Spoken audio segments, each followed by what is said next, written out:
Bienvenido a Café de Datos, el podcast de Datlas, una startup mexicana. En este espacio hablaremos de analítica de datos, cómo monetizar información y tendremos invitados con los que platicaremos acerca de emprendimiento y transformación digital. Si estás liderando, planeas liderar o participas en una estrategia de transformación digital, Café de Datos es ideal para nutrir tus conocimientos de analítica e inteligencia artificial, conocer los métodos populares en la industria, obtener nuevas ideas y disfrutar de las historias que tenemos para contarte. Porque los datos van mejor con café. De la respuesta, ¿no? La verdad es que yo soy regio, yo nací aquí en Monterrey, viví en Monterrey, estudié en Monterrey y yo juraba y perjuraba que me iba a morir en Monterrey, ¿no? Sin embargo, la carrera me llevó a vivir a la Ciudad de México, estuve en la Ciudad de México por 6 años. ¡Órale! Y pues me empezó a interesar mucho la historia de México, en específico los temas de la conquista. Nice. Y pues no sé si han ido, los invito a ir al Museo de Antropología e Historia allá en la Ciudad de México. La verdad es que es una cosa impresionante. Y mi respuesta es que la verdad es que a mí me encantaría tomarme un café con Moctezuma o Moctezuma, que era como realmente Le decía, claro. se llamaba, ¿no? O sea, se entiende que se llamaba. La verdad es que creo que es un importante personaje de la historia y de la historia de nuestro país. Y sin duda creo que parte de la charla sería, híjole, pues qué pensó, qué pasaba por su cabeza cuando pues llegaron estos seres de otra galaxia, ¿no? Estos seres barbados, blancos, con caballos que acá no había, no entendíamos qué era lo que estaba sucediendo. Y pues cuenta por ahí la historia que incluso él llegó a pensar, o se llegó a pensar que eran dioses que venían de vuelta, ¿no? Quetzalcóatl que venía de vuelta. Claro. Entonces creo que mucho de las preguntas venían por ahí. ¿Qué pasó por tu cabeza? O sea, ¿qué era? Digo, ya en retrospectiva y suponiendo que me tomo un café en el 2024 con él, claro. Sería preguntarle si es que incluso tenía un plan. Oye, o sea, los invitaste a tu casa, ¿cuál era tu plan? O sea, al final pues le salió muy mal, creo yo. Ajá, yo creo que iría por ahí. La verdad es que incluso yo soy padre, tengo dos niñas, y cuando me tocaba arrullar a mi niña, todos los que son padres me entenderán. En esas noches en que tienes que aprender a dormir a la bebé y demás, me aventé un audiolibro de todas las relaciones de las cartas que se mandaba Hernán Cortés a España y de cómo se contaban las diferentes versiones de la historia. Entonces la verdad es que es algo muy, muy interesante y que a mí en lo personal pues me apasionó un poco en esa etapa, durmiendo a mi niña. Órale, oye, qué interesante, fíjate, a mí también me tocó empezar la carrera universitaria en Ciudad de México. Okay. Justamente me gradué también aquí en Monterrey, saco una beca, me voy a empezar la carrera en Ciudad de México y luego después de un año ya me hacen el callback, ¿no? Mi familia y todo para ayudar acá en unos negocios que teníamos y todo, y me regresé. Pero también empecé por allá y fíjate que tienen muy arraigado este tema de, pues en general, museos, lecturas, o sea, todo lo que tiene que ver con la parte más artística que me llama la atención. Y fíjate que de todas las respuestas que hemos tenido de con quién te tomarías el café, nos ha tocado que nos han dicho familiares propios del invitado o la invitada, gente famosa, políticos, líderes religiosos, gente de la farándula, lo que tú quieras. Yo creo que eres el primero que nos da a un personaje histórico, ¿no? Que aparte muy arraigado a la cultura mexicana. Pues sí, digo, pudiera haber respondido algo que tenga que ver con datos, pero creo que la pregunta es, y la respuesta es sincera, ¿no? La verdad es que claro, me gustaría. No, está interesante, fíjate, también me tocó un rato que mi papá y un tío específicamente se obsesionaron mucho con toda esta historia de la cultura mexicana y todo, y tenían unos librotes así de cultura maya y azteca y no sé qué, y todo lo de la conquista. Entonces ahorita me hiciste remembrar ahí buenas cosas, pero muy buena onda. Muchas gracias por compartirnos, Ray. Ahora sí, entendiendo que esta es una parte, como dices tú, un poco más orgánica, un poco más natural, más personal. Ahora sí, para adentrarnos en la parte profesional y antes de platicar de esta extensa trayectoria que justamente ya tiene que ver con datos, me gustaría empezar, como dicen por ahí, por el principio, ¿no? Cuéntame qué onda con esta parte de empezar ingeniería y terminar certificándote en Data Science y AI, que seguramente habrás pasado como nosotros, pues antes no existían carreras de este estilo, ¿no? Claro. Pero en esta trayectoria, ¿cómo entras o cuál es tu primer acercamiento al mundo de los datos y qué te llevó o qué te enamoró de ese campo como para seguir certificándote y aprendiendo? De acuerdo. Pues mira, yo creo que la historia y el cómo se van dando las cosas es como te vas acomodando, ¿no? Yo creo que primero tengo que decir, soy una persona muy curiosa intelectualmente. Me encanta siempre estar pues entendiendo cómo puedo mejorar lo que hago. Soy ingeniero en mecatrónica y en ese sentido en todos los procesos y todo lo que hago busco automatizar, ¿no? Claro. Creo que nadie quiere estar siempre haciendo el mismo reporte, haciendo el mismo análisis. Y en ese sentido, pues mi primer trabajo, digo, hice algo previo ahí en EMAC, acá en Monterrey, del grupo Alfa. Sin embargo, mi primer trabajo tal cual fue en Walmart. Okay. Era paquetería, no te creas. Aparte. No, estaba en el área de resurtido. Y específicamente resurtido de perecederos, ¿okay? Entonces pues tiene ese componente aparte de que por lo que resurtes pues tiene cierta vida, ¿no? Tanto frutas, verduras, cárnicos y demás. Y esto te estoy hablando de 2011, 2010, 2011. Y te puedo decir que ese fue mi primer approach con los datos. O sea, a ver, si bien uno escucha, oye, estudié ingeniería mecatrónica, pues te puedo decir, y entiendo, tú también estuviste en el tecnológico. Claro. No tienes una clase de Excel. No, ni en ese momento pues ni de datos, ¿no? En estas carreras, ¿no? Sin embargo, pues me empecé a volver ese chico o ese niño en ese momento, oye, este chico es el genio del Excel. O sea, así me identificaba, ¿no? La identificación interna ahí en el equipo. Oye, este cuate pues sabe mucho de Excel, pero yo no había estudiado Excel. O sea, creo que algo que me caracteriza a mí es que soy esa persona que le pica, que le mueve, que quiere entender que todas las funciones y esto para qué sirve. Claro. Y creo que justamente eso es lo que me ha caracterizado. Soy una persona que busca siempre estar mejorando el proceso y ser más productivo a la hora de hacer su chamba, ¿no? Entonces, en ese sentido, creo que mi primer acercamiento con los datos en Walmart en ese momento, te decía yo, era el de resurtido, el que calculaba cuánto era lo que, voy a hacer un ejemplo, ¿no? Oye, ¿cuánta manzana voy a enviar a todas las tiendas del noroeste de México? O cuánto aguacate, cuánto, eran categorías, ¿no? Y como te podrás imaginar, pues teníamos nuestra contraparte que eran los compradores. Sí, ¿Okay? Claro. Y el comprador era el que pues compraba pues el aguacate, la manzana, la naranja, lo que fuera. Y realmente yo lo que luego entendí es que, a ver, estos cuates no son compradores, son revendedores. ¿Okay? ¿Por qué? Pues porque compras a cierto punto y planeas venderlo a X punto, ¿no? Sí. Y entonces había esta eterna batalla con el comprador de que, oye, pero ¿cuál va a ser el volumen? Ah, mira, va a estar este precio. Sí. ¿Y cuál va a ser el volumen que le vamos a tirar a vender, no? Y pues él normalmente tenía ese feeling de que no, pues va a ser tanto volumen porque yo sé que este precio es tanto volumen y posiblemente él ya tenía su listita, reglita de 3 y pues al final se daba o no se daba, ¿no? Y en ese mismo, esta batalla de quién tiene la razón, digamos, pues yo empecé, oye, no, pues yo voy a empezar a hacer mi Excelito con, a ver, pues tanto volumen se vendió este precio. Claro. ¿Ok? Y luego llegábamos a la junta y cuando estábamos a ver, no, yo creo que se va a vender así. No, pues fíjate que no, porque fíjate que va a estar lloviendo. Ah, caray, pero no, pues es que yo tengo el feeling y va a estar lloviendo. Sí. Ah, bueno, entonces le empecé a agregar a mi base de datos cómo estuvo el día. Estuvo lloviendo, estuvo soleado, bla, y ya llegaba yo otra vez con la propuesta, oye, no va a ser tanto. No, porque fíjate que va a ser clásico. Ah, caray, entonces también le agrego si hay algún evento deportivo y se va a vender más aguacate porque va a haber más carnes asadas y demás. Entonces, si te fijas en esto que te estoy diciendo es como, pues yo estaba empezando a hacer mi base de datos. Claro. Va con todo lo que estaba ahí generándose, los datos que se generaban en el día a día, ¿no? Y fue así como hice una base de datos que pues no era nada más para mí, sino le servía a los otros resurtidores para hacer su forecast de cuánto se iba a vender, ¿no? Claro, porque aparte tú eres el más sensible a los cambios por el tema de perecederos. Pues si se la das a alguien que no necesariamente juega con el componente de tiempo o de vida en anaquel, pues va a ser relativamente más sencillo, ¿no? Correcto. Y creo que empezamos a poner como una forma distinta de operar al momento de decir, oye, estas decisiones son basadas en datos. Claro. ¿No? Y era como un primer, caray, ¿cómo que basadas en datos, ¿no?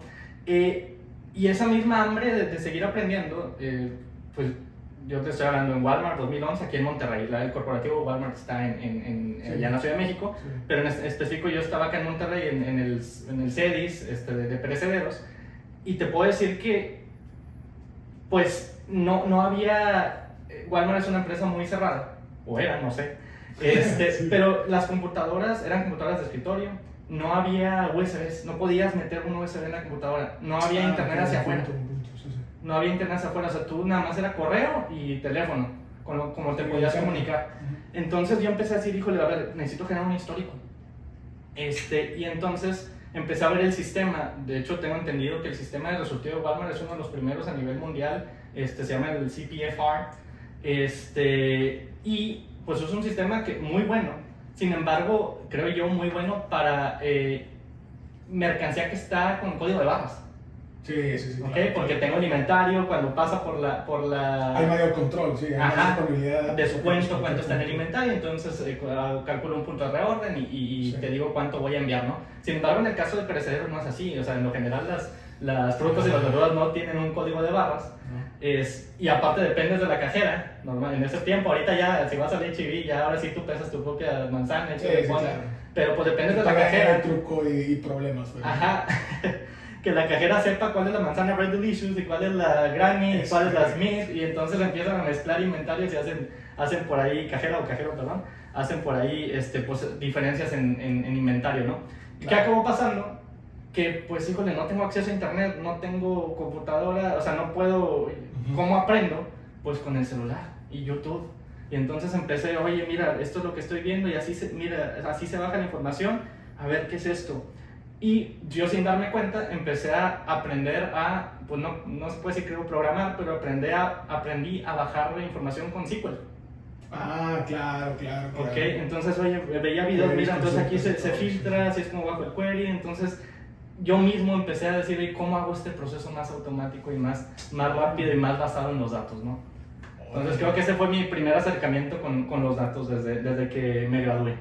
Oye, qué loco. Y fíjate también qué interesante lo que comentas, porque naturalmente para hacer los forecasts, pues de manera intuitiva, sobre todo cuando tienes disponibilidad de información, la mayoría de las personas nos toca escucharlo a nosotros que estamos en el medio, pues es, pues sí, agarra el histórico, pero el histórico de los datos que genera tu organización o tu negocio, en donde naturalmente tú hubieras agarrado el histórico nada más, pues de, como dices tú, oye, volumen y a cuánto se vendió y ya está. Pero fíjate cómo le fuiste agregando este famoso componente de contextuality que se puso de moda hace algunos años, ¿no? De, oye, ¿qué está pasando alrededor? O sea, variables exógenas al negocio, variables de entorno que de pronto nosotros también manejamos y todo el rollo como, oye, si hay o no hay clásico, temporalidades, oye, si hay o no hay un clima favorable para ciertas cosas. Supongo que seguramente también le habrás agregado en su momento, pues, la típica que nos dijeron todas nuestras mamás de, ahora no es temporada de mango. Claro, ¿no? claro. La típica de, ahora no es temporada de no sé qué. Entonces, fíjate qué interesante cómo te tocó tu primera experiencia, incluso generar la materia prima, o sea, generar la base de datos tal cual, sobre la que después ya seguramente habrá equipos que hicieron en el futuro también análisis y todo el rollo. Pero está bien interesante este primer approach. Ahora, entendiendo que la parte de disponibilidad tecnológica o de herramientas, a lo mejor si tuviste algún, como dices tú, reto en el sentido de, pues a ti nadie a lo mejor te enseñó el sistema y pues nomás te lo dieron y ya está, o a lo mejor no había la disponibilidad de herramientas que encuentras hoy en día, pero ¿cuál crees tú que haya sido uno de los mayores desafíos al principio en esta parte de empezar a trabajar con los datos? Porque también hablabas de un componente bien interesante que es, oye, pues empezamos a decirle al negocio, pues esta es la nueva forma de tomar decisiones ahora con datos. Supongo que seguramente también te habrás topado lo que nos topamos el 99% de nosotros, que es temas culturales, temas de esquemas de pensamientos, formas de hacer las cosas y cambiarlas. Entonces, cuéntame un poquito también esos desafíos, qué onda, cómo fueron, cuáles fueron, cómo los superaste. Sí, incluso yo te quisiera contestar primero con desafíos personales, porque te estoy hablando que eso fue recién graduado. Y tal vez una pregunta ahí, pues ¿qué hace un mecatrónico, resurtidor de perecederos, no? Para empezar, ¿no? Pues mi respuesta sería, pues tenía que empezar a pagar la beca, ¿no? Es correcto. Tenía que empezar a pagar la beca y fue lo que se dio y pues bueno, estoy muy agradecido sin duda con esa oportunidad. Pero a lo que me refiero con desafíos personales tiene que ver con, pues mi conocimiento del business, del negocio. ¿Okay? Claro. O sea, porque pues yo te estoy hablando del chico que veía nada más cómo resurtir ahorita y que el volumen sea el correcto, ¿no? Que lo que vaya a la tienda sea el volumen que en efecto se va a vender. Claro. Pero a mí me llamaba la atención pues teníamos estas juntas, no me acuerdo si eran los lunes o los viernes, qué día eran, pero proyectaban los equipos de compras, oye, no, nos fue muy bien, y veía yo el número, está negativo, ¿cómo que nos fue muy bien? ¿De qué estás hablando, no? Y pues yo tenía que empezar a aprender de negocio. Claro. ¿Ok?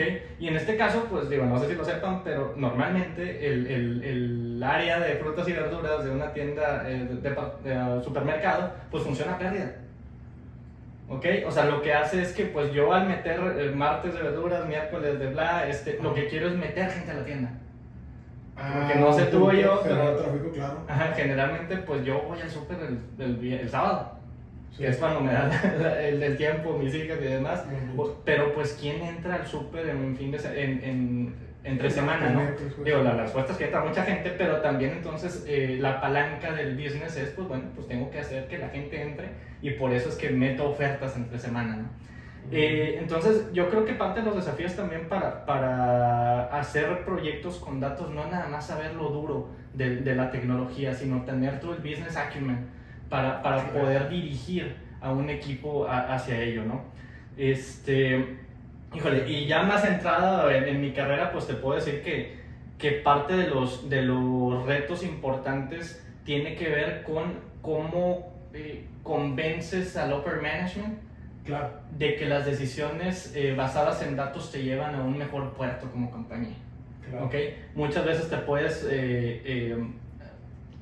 topar con algún directivo que tiene en la mente, oye, pues yo tengo el feeling, yo siempre he operado esto, sobre todo tal vez empresas familiares, sí. Donde pues así se ha operado y así se ha operado siempre, pero la realidad es que viene todo este boom de los datos, de la tecnología, de la inteligencia artificial. No sé si viste el documental serie de Netflix, pues que tiene que ver con BlackBerry. Ah, sí. Y cómo pues no supieron adaptarse, ¿no? a lo nuevo, ¿no? Y en ese sentido creo que uno de los retos importantes que tenemos al estar inmiscuido en estos temas de data y transformación digital es pues cómo convences al upper management de que este es el futuro y no va para atrás. Claro, y fíjate qué interesante lo que acabas de mencionar cronológicamente como lo contaste, porque acabamos de estar, nos invitaron la semana pasada, si no estoy, semana en la que estamos grabando, ¿no? Después si lo escuchan después, pues no sé qué semana sea, pero nos invitaron de aquí de nuestros vecinos de Icon, hicieron un evento como, creo que fue el Día de la Innovación o algo así, y entonces hacen un evento, nos piden platicar justamente de cómo iniciar estrategias de analítica y de Big Data al interior de los corporativos, y curando el contenido con los líderes, por ahí con Carlos, con Liliana, con el equipo, nos decían o nos hicieron mucho énfasis en una parte que traemos nosotros en la conferencia, que es hablar de los roles y del equipo. Y al hablar de roles y de equipos, pues obviamente sí, pues el puesto, la responsabilidad y lo que tú quieras, pero justamente lo casamos con un estudio que nos encontramos hablando de qué habilidades deberían de tener preponderantemente cada rol. Y enlistaban como unas 12 habilidades, y entre ellas los americanos le llaman expertise in the business. Okay. Que nosotros tradujimos pues expertise en el campo, ¿no? Que es justamente, oye, hay ciertos roles dentro de un equipo robusto de analítica que debe tener el feeling del negocio, pero un feeling muy preponderante, porque al final del día hay otros roles como el científico de datos o como el arquitecto y todo, que a lo mejor no tiene que tener ese nivel de sensibilidad, pero sí al momento de traducírselo a un stakeholder, ¿no? Que ahí es donde lo conecto con lo que dices del upper management, sí debe de haber un rol que tenga una expertise de negocio durísimo. Porque eso que acabas de decir, a mí me acaba de volar la mente, yo no sabía que operaban así, lo intuyo por lo que me acabas de contar, pero sí está bien interesante como, imagínate, digo, me voy así, me pongo en tus zapatos de, nos fue muy bien y números negativos, sí, viniendo de la vida donde todo es números positivos y entre más grande mejor y todo, ¿no? Entonces, qué interesante. Y justo cerrábamos en esa conferencia con el tema de cultura, diciendo, oye, pues es que muchas veces hay organizaciones de cualquier tamaño, ¿no? Y en cualquier latitud, tampoco se trata de satanizar, que creen que adoptando lo último en tecnología, pues les va a resolver el reto, ¿no? O el problema. Cuando en realidad dices, oye, pues sí, compraste el Ferrari y todo, el problema es que tienes gente que no sabe ni manejar. Sí, entonces, el tema de cultura y personas también se vuelve bien, o se ha vuelto bien relevante. Entonces me encanta cómo lo cuentas porque lo hemos estado literalmente palpando nosotros, tanto con clientes como con buenos aliados y colegas de la industria, porque es así. O sea, si hay un primer reto, como dices tú, como más personal en el expertise del negocio, y luego una vez que ya probaste tu pilotito, tu POC, tu lo que sea, ¿no? Tu primer proyectito y todo eso, ahora sí cómo convences al upper management y tener muy frío pues retornos de inversión y al final del día idiomas del negocio, ¿verdad? Sí, o sea, claro, cómo claro. Va a terminar generando un valor para el negocio, ¿no? Sí, y creo que a veces se puede, me ha tocado ver o escuchar que dentro del upper management luego se puede creer que si vas a hacer proyectos de transformación digital o de datos, luego tal vez tengan ese sesgo a pensar, pues agarro al de IT. Sí, buen punto. Agarro al de IT. Y yo no, digo, mis colegas de IT son muy buenos, los respeto. Y no quiero generalizar, pero creo que lo que tienes que buscar es, oye, una persona que en efecto sepa de la tecnología, de lo nuevo, de lo que está pasando, que sepa del negocio, de los fierros, claro, que están ahí, pero que también sepa del go-to-market, del business tal cual. Y también estas interconexiones entre áreas, entre sistemas, entre formas de trabajar, porque creo que tomar una decisión nada más porque es el de IT y es el que voy a poner a transformar el negocio, claro, te puede llevar a resultados que no son los esperados, ¿no? Sí, no, y también platicando con colegas de IT también dices, oye, a ver, ¿qué onda? Ya le hicieron una reingeniería, un rediseño a mi rol, a mis responsabilidades y todo, y también pues están exigiendo cosas que no necesariamente van en línea. Entonces, se vuelve bien interesante cómo, ya ves que, o no sé, seguramente también te tocó, pero en la universidad te hacían mucho énfasis en equipos multidisciplinarios. Claro. Y equipos multidisciplinarios, bueno, pues sí, en la realidad también tiene que ser así, ¿no? O sea, un equipo multidisciplinario donde haya un componente tecnológico fuerte, ¿no? Donde hay alguien experto, como dices tú, en fierros, en arquitectura, en dónde están los datos, porque luego también de pronto llega alguien que es muy bueno, muy experto en el negocio y todo, le lanzan un reto, es muy creativo, puede diseñar una solución, pero y luego, ¿de dónde vas a sacar ese dato para hacer ese proceso, para poder entregar aquel forecast o aquel pronóstico o aquel predictivo? Entonces tiene que haber alguien que sepa dónde duerme, ¿no? Exacto. Alguien que tenga gobernanza, alguien que se sepa mover justamente como decimos en las entrañas de las bases de datos y los data lakes y todo ese baile, ¿no? Entonces... O incluso ahí está el dato, pero yo lo vi, ahí está. ¿Sabes que ese dato no se ha actualizado desde el 2009? Ahí está, pero no es cierto, no está actualizado. Esa es otra muy buena, de que pues ahí está, ahí dice que hay una base de datos, pero luego ya te das cuenta que, bueno, esa base de datos traía unos SKUs que ya no existen. Exacto. Traía unas promociones que ya no valen. Son precios de hace 6 años. Precios sin inflación, ahí Constanza 2009. Oye, Ray, me resulta también interesante rescatando un poquito y conectándolo con la parte de que decías de retos personales y todo. El Excel, pues supongo que intuitivamente ya lo fuiste aprendiendo y todo, pero conforme te vas adentrando en este tema de análisis de datos y sobre todo, como decías ahorita, también contextualizando el tiempo, del 2010 para acá, pues ya hay muchas cosas nuevas, ¿no? Y seguramente en tus certificaciones lo estás viviendo. Entonces, cuéntame así inmediatamente después de Excel, ¿qué conocimientos o en qué te capacitaste o qué herramientas fuiste adoptando justamente para seguirte profesionalizando en este tema de los datos? Pues tiene que ver con mi carrera. Como lo decía en un inicio, creo que rol que iba tomando una necesidad distinta que iba necesitando en cuestión de herramientas, ¿no? Ahorita te conté cómo, oye, pues empecé a usar Excel y me volví el experto en Excel, ¿no? Claro. Empecé a usar SQL y bueno, entonces ya extraigo data y la pongo acá y genero una base de datos y luego, oye, pero entonces necesito empezar a analizar información y en el mismo Excel, oye, necesito automatizar este reporte para todos los demás de resolutidos, los demás del área. Oye, pues empecé a usar macros, empecé a entender cómo hacer macros y después empecé a formar parte ya en otra empresa de los equipos tanto de productividad como de budget management. Tenía una dualidad ahí, era el budget management para todas las plantas de México y todas las bodegas de México. Okay. Y entonces igual, ¿no? Me tocó llegar y que me empezaran a enseñar, oye, pues esto, así es como se calcula, así es como se hace el plan, así es como se hace el forecast, así es como medimos el real, así hacemos los reportes, las explicaciones y todo. Y me empecé a dar cuenta que eran reportes como muy, un reporte por aquí, otro reporte por acá, y acabo la presentación. Y es lo que te decía, o sea, mi misma naturaleza era, no, es que es mucho trabajo, no, hay que automatizarlo. O sea, como que Muchos estos reportes. cierres, luego acabas a las 3, 4 de la mañana porque no tienes un reporte hecho a la medida para nada más tomar la decisión o tomar, hacer el análisis para poder proyectar lo que está sucediendo. Entonces, ¿qué pasó? Que llego a esta área y me dicen, ¿sabes qué? Hay que hacer el plan del siguiente año de todos los gastos de todas las plantas. Ah, ok, ¿cómo lo hacen? No, pues mira, se baja esta información de SAP y así es como lo hacemos, por cuenta, así es la inflación, los proyectos, le descuentas, le subes, le bajas. Y dije, híjole, bueno, ok, ya me enseñaste cómo se hace, ahora quiero yo ver cómo lo voy a hacer, ¿no? Y empecé a hacer mi base de datos. Ok, o sea, siempre pensando, ok, ¿cómo automatizo eso? ¿Cómo esto hago más lógico? Y empecé a hacer mi base de datos y empecé a utilizar tablas pivote.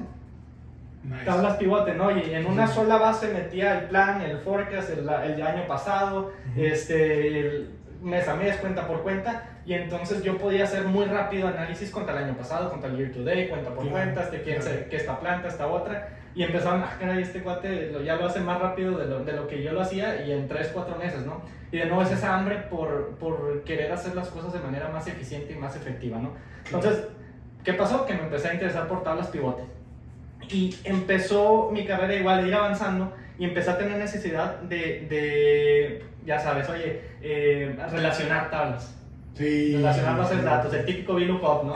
Buscar V, VLOOKUP, HLOOKUP, XLOOKUP y demás, empezar a relacionar.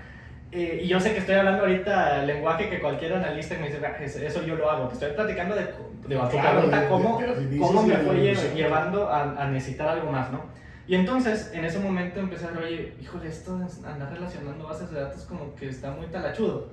Y empecé a picarle y me encontré con Power Pivot. No sé si lo has visto, lo has usado, pero es como en el mismo Excel, pues haces tu modelo de base de datos detrás, ¿no? Ok, entonces empiezo a meter esta tabla, esta otra, la relaciono con estos identificadores y entonces ahora sí, la misma tabla pivote se vuelve más potente. Llaves entre una y otra. Correcto, Claro. Porque ya relaciono bases de datos, ¿no? Y de pronto, te puedo ir hablando de mi carrera, pero de pronto se da que empiezo una posición en procurement, ¿okay? Ya como manager en procurement, en donde tengo que analizar licitaciones, tengo que analizar precios, tengo que analizar gastos, oye, cuántos gastos, cuánto expense está negociado, cuánto no está negociado, claro. Y demás. Y yo era el manager de Facility Services. Y tenía que analizar la información de más de 50 servicios en más de 40 sitios distintos a nivel nacional. Entonces era demasiada información, ¿va? Era demasiada información, entonces ya el Excel, las 1.048.576 filas que tiene el Excel ya no era suficiente, tronaba. Ya las dio. Tronaba, ¿no? Sí. Y entonces empecé oye, ¿y entonces dónde puedo meter tantos datos? No, pues empiezo a usar Access, empiezo a utilizar otras herramientas que utilizo para que puedas meter toda esa data ahí y entonces empezar a jalar en Power Pivot. Y luego fue que empecé a ver que se empezó a escuchar, oye, Power BI, Tableau. A ver, espérame, déjame entender cómo le pico a eso. Igual, la misma curiosidad, oye, a ver, Power BI. Y me empezó a interesar mucho el database. ¿Cómo es que hago que esto un storytelling, que se vea bonito, que venda, ¿no? La misma presentación. Y aquí tengo que hacer un alto, ¿no? Porque... Paréntesis. Sí, o sea... Por favor, no paguen licencias de Power BI nada más para... Ya tenía esta grafiquita en Excel y ahora la voy a hacer en Power BI y pago, pues es una licencia carita, sobre todo para empresas pequeñas, medianas. O sea, estás usando un Ferrari como 8. Para tienes. O sea, Power BI no es para agarrar lo mismo que ya hacía en Excel y ahora genera una grafiquita bonita que se mueve en Power BI. La verdad es que es una herramienta muy poderosa. Para visualización de datos, pero detrás lo que tiene que estar hecho es el modelo de datos. Claro. ¿Okay?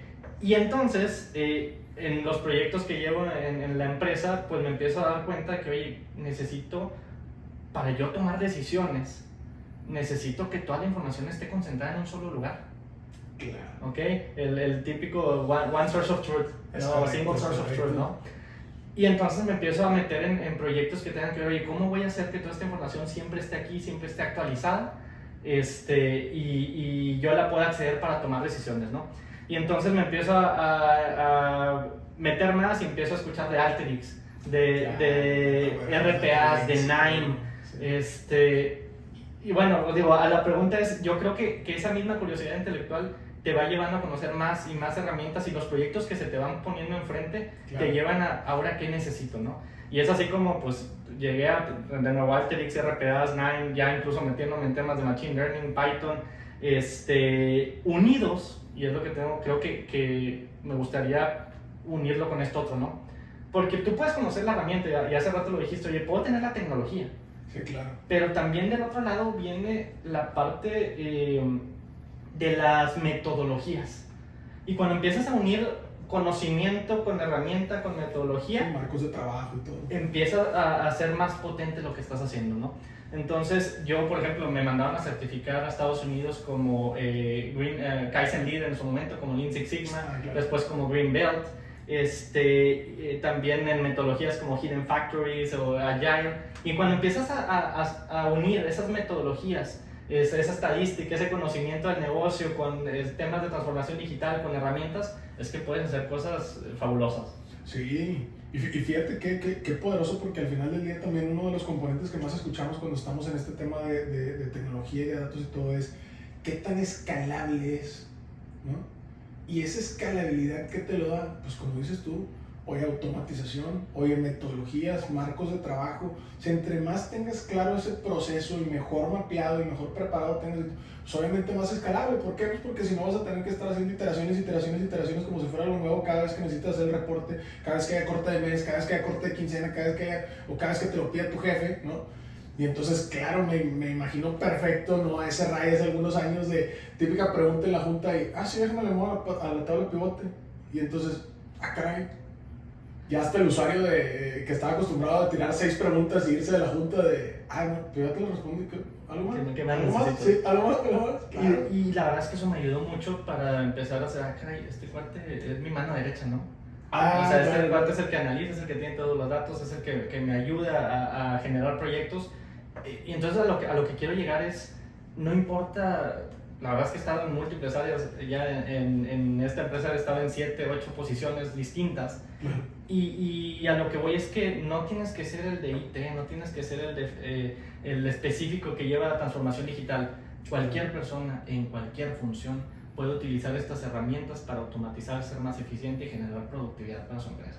O sea, desde el cuate que está en finanzas, la amiga que está en R&D, el chico que está en procurement, el que está en la bodega, son herramientas y conocimientos que creo que tienen que ser esparcidos en la organización. Sí, claro. Y fíjate que hace poquito lo decíamos de broma ahí entre unas cheves y todo, algunos colegas del ecosistema y todo, y decíamos, fíjate cómo de pronto, y yo hacía el símil de la parte musical, ¿no? Artística, ¿no? Yo hago música y todo me gusta, y yo decía, qué chistoso la manera en la que frasean los músicos es que el hip hop es un estilo de vida. Y entonces yo decía, a ver, chicos, emprendedores, colegas, ¿por qué no hablamos de emprendimiento como un estilo de vida? Y entonces me regreso con el equipo en corto y todo y digo, a ver, ¿por qué no estamos hablando justamente de analítica como estilo de vida? O sea, al final del día es algo que no te puedes descasar de tu ADN una vez que lo adoptaste, porque entonces andas resolviendo cosas hasta de la casa, hasta de tus hijas, yo de mi sobrina, de mis hermanos, de mis papás, de la boda que ando planeando. Ya lo empiezas a ver con otros ojos. O sea, ya es algo que no te puedes como quitar, ¿no? Igual que los emprendedores les decía, oye, ¿a poco no te subes tú a un avión y todo y ves como unas fallas ahí en el proceso y dices, hombre, que hay una oportunidad? O sea, ¿por qué alguien no hace un negocio de, no sé, sillones más cómodos para los aviones? ¿O qué me explico? O sea, sí. Entonces, como estilo de vida, yo creo que también es algo bien importante, ¿no? ¿Por qué no nos acomodan los aviones de atrás para adelante que ya todos entran? Sí. Me ha tocado miles de veces. Eso es bueno. Que luego ya me explicaron en algún momento el tema del balance, y no sé qué, pero sí está bien interesante.